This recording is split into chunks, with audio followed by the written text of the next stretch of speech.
आत्मीय भाइयों एवं बहनों, भजन कैसे किया जाए आपको पुस्तक ब्रह्म ज्ञान का प्रकाश लेखक पंडित श्री राम शर्मा आचार्य गायत्री मंत्र के तत्क्षर की व्याख्या पढ़कर सुना रहे थे। आइए सुनते हैं पृष्ठ 18 से इसी पुस्तक से ईश्वर का भजन कैसे किया जाए। साथियों, साधारण रीति से सभी भगवान का नाम लेते हैं, पर जब तक उसके साथ भगवान के आदेशों के पालन का ध्यान न रखा जाए तब तक विशेष फल प्राप्त नहीं हो सकता। भगवान का नाम जप करने के साथ दसों इंद्रियों की कुवासनाओं को त्याग कर चित्त को सदाचारी और सात्विक बनाकर जब परमात्मा का स्मरण किया जाता है तभी उसमें सच्चा लाभ प्राप्त होता है। नाम जप करने वालों के लिए शास्त्राकारों ने 10 नामापराध बताए हैं और उनसे बचे रहने का कठोर आदेश किया है।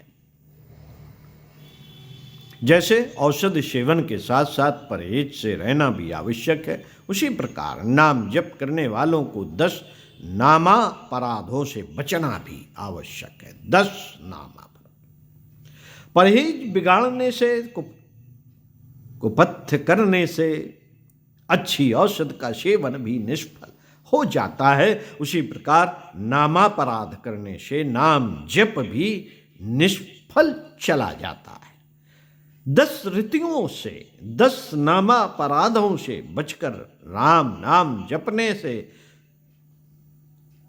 कोटि यज्ञों का फल प्राप्त होता है। 10 ऋतु ये हैं: सानिंदा शति नाम वैभव कथा श्री शेषयोर भेद धीर श्रद्धा गुरु शास्त्र वेद वचने नामम्य अर्थवाद भ्रम नामस्तीति निषिद्ध वृत्त विहित त्यागौ हि धर्मांतर ही शाम्यम नाम जपे शिवस्या छ हरेर नामापराध 10। सनिंदा, दूसरा असति नाम वैभव कथा श्री शेषयोर भेद धी, तीसरा, चौथा अश्रद्धा गुरु वचने शास्त्र वचने वेद वचने नाम्यर्थवाद भ्रम नामस्तीति निषिद्ध वृत्ति विहित त्याग धर्मांतरे शाम्यम। ये 10 नामापराध या ऋतु हैं। इनको त्यागने से नाम जप का कोटि यज्ञ फल प्राप्त होता है। इन 10 का खुलासा नीचे किया जाता है। शनिंदा नंबर 1, सत्पुरुषों की, सज्जनों की, सत्य की, सच्चे कार्यों की, सत्य सिद्धांतों की किसी स्वार्थ भाव से प्रेरित होकर निंदा करना। सत्य पर चलने की, सत्य सिद्धांतों को अपनाने का किसी लाभ या भय से साहस न होता हो तो लोग अपनी कमजोरी छिपाने के लिए सत्य बातों का या सत्पुरुषों का ही किसी मिथ्या आधार पर विरोध करने लगते हैं। यह शनिंदा है।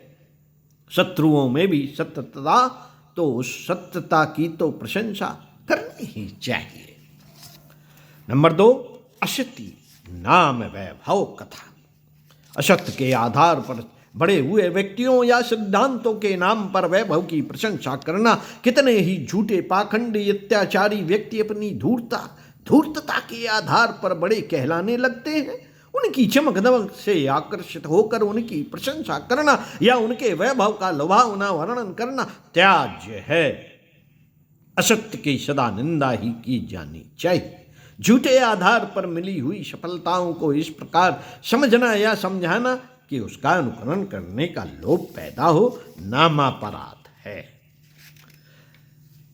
श्री शेयोर भेद थी, विष्णु महादेव और देवताओं में भेद बुद्धि रखना, उन्हें अलग अलग मानना, एक ही सर्वव्यापक सत्ता की विभिन्न शक्तियों के नाम ही देवता कहलाते हैं। वस्तुतः परमात्मा ही एक देव है। अनेक देवों के अस्तित्व के भ्रम में पड़ना नाम जप करने वालों के लिए उचित नहीं। नंबर 4, अश्रद्धा गुरु वचने। सदगुरु धर्मावध तत्वदर्शी निष्प्रह आप्त पुरुषों के सदवचनों में अश्रद्धा रखना, विरोध न करते हुए भी उदासीन रहना अश्रद्धा कहलाती है। सदगुरुओं के लोक हितकारी सदवचनों में श्रद्धा रखनी चाहिए। नंबर 5, अश्रद्धा शास्त्र वचन। साथियों, शास्त्र के वचनों में अश्रद्धा रखना, यूं तो कितनी ही पुस्तकें सांप्रदायिक, परस्पर विरोधी और असंगत बातों से भरी रहने पर भी शास्त्र कहलाती हैं, पर वास्तविक शास्त्र वह है जो सत्यता, लोक हित, कर्तव्य परायणता और सदाचार का समर्थन करता हो। इस कसौटी पर जो ज्ञान खरे सोने के समान ठीक उतरता हो वह शास्त्र है। ऐसे शास्त्रों के वचनों पर अश्रद्धा नहीं करनी चाहिए। नंबर 6, अश्रद्धा वेद वचने, अर्थात वेद वाक्य में अश्रद्धा रखना वेद ज्ञान को कहते हैं। ज्ञानपूर्ण सद्बुद्धि सम्मत वचनों में अश्रद्धा नहीं करनी चाहिए। वेद सत्य ज्ञान के आधार पर होने के कारण श्रद्धा करने योग्य है। नंबर 7,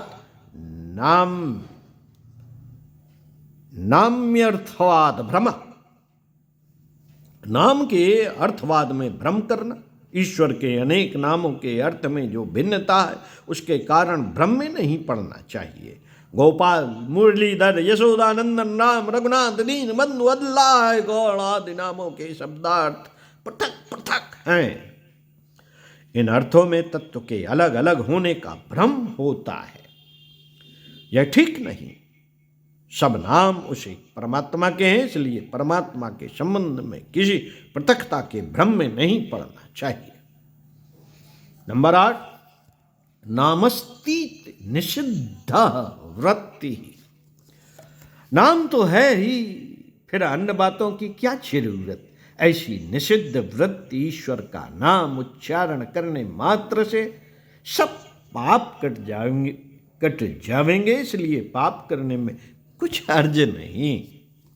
ऐसा कितने ही लोग सोचते हैं, दिन रात कुविचारों में और कुकर्मों में लगे रहते हैं। उनके फल से बचने का सहज नुस्खा खोजते हैं कि 2-4 बार राम नाम जवान से कह दिया, बस बेड़ा पार हो गया, सारे पाप नष्ट हो गए। यह भारी अज्ञान है। परमात्मा निष्पक्ष सच्चा न्यायाधीश है। वह खुशामद करने वालों के न तो पाप माफ करता है और न बिना खुशामद करने वालों के पुण्यों को रद्द करता है।